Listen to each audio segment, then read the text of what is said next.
Nagprotesta ang ilang estudyante at grupo sa Parañaque National High School main campus. Kaugnay po ito sa mga reklamong sexual harassment o pang-aabuso daw ng ilang guro doon sa kanilang mga estudyante. Nitong weekend, nag-viral po ang mga reklamo laban sa dalawang guro sa nasabing eskwelahan.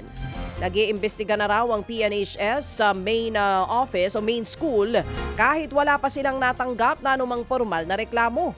Sa inisyal po na pagsisiyasat, isang lalaking master teacher 2 ang gumawa daw ng kahalayan sa ngayoy lalaking grade 11 student. Nagsimula daw ang pang-aabuso noong grade 10 pa lamang ang biktima.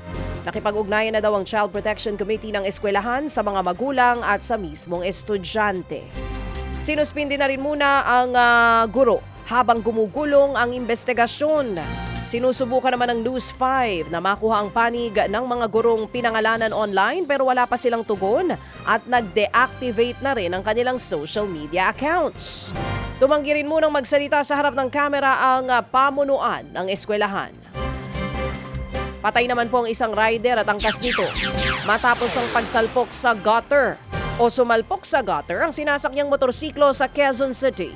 Sa video, makikita pong mabilis ang pag-andar ng motorsiklo pababa ng kalsada. Hanggang sa sumalpok nga po ito sa gutter at nawalan na ng kontrol. Sapul din ng motorsiklo ang dalawang nakatayo lamang sa gilid ng kalsada at ngayon nga po'y sugatan. Ayon sa QC Traffic Sector 5, nakainom. Abay, nakainom nga po ang sakay ng motorsiklo bago mangyaring insidente. Patuloy namang nagpapagaling ang dalawang nadamay lamang sa disgrasya. Samantala, arestado pong isang babae na hindi nagbayad. Nako, matapos pong magpaganda at magpariban dyan po sa Maynila. Patay kang bata ka.